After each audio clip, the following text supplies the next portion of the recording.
पुण्यात असताना ना ह्याच छोट्या छोट्या गोष्टी ना खूप मिस करते मी. प्रत्येक सणाला गावाकडचीच आठवण येते. कारण गावाकडे जसे सण साजरे होतात ना, तसं तर 1% पण तिथे होत नाही. कोणताच सण असल्यासारखाच वाटत नाही.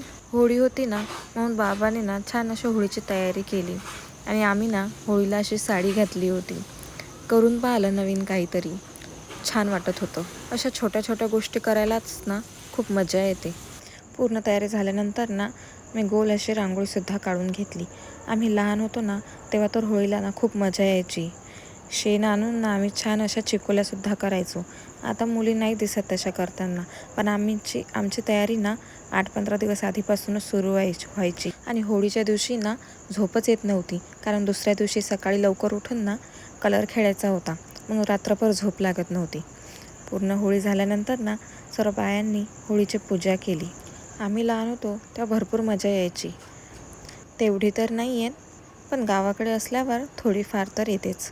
शहरामध्ये तर तेवढी पण नाही मिळत. आता पुण्यामध्ये असलं ना, कधी सण कोणता होऊन जातो ना कळतसुद्धा नाही, आणि सणाच्या दिवशी तर वाटत पण नाही की आज सण आहे कोणता. छान होळी पेटवली, त्याची पूजा केली. सर्व बायांनी मिळून ना छान फोटो वगैरे पण सुद्धा काढलेत आणि भरपूर मजा आली. डुग्गूला तर इतकी मजा येत होती.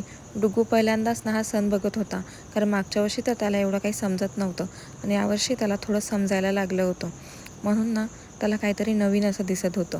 पण तो ना एन्जॉय पण भरपूर करत होता. होळी झाल्यानंतर ना दुसऱ्या दिवशी रंगपंचमी होती. रंगपंचमीच्या दिवशी पण आम्ही भरपूर मजा केली. तो व्हिडिओ पण मी लवकरच अपलोड करेल, त्यासाठी फॉलो नक्की करा. भेटू नेक्स्ट व्लॉगमध्ये. बाय.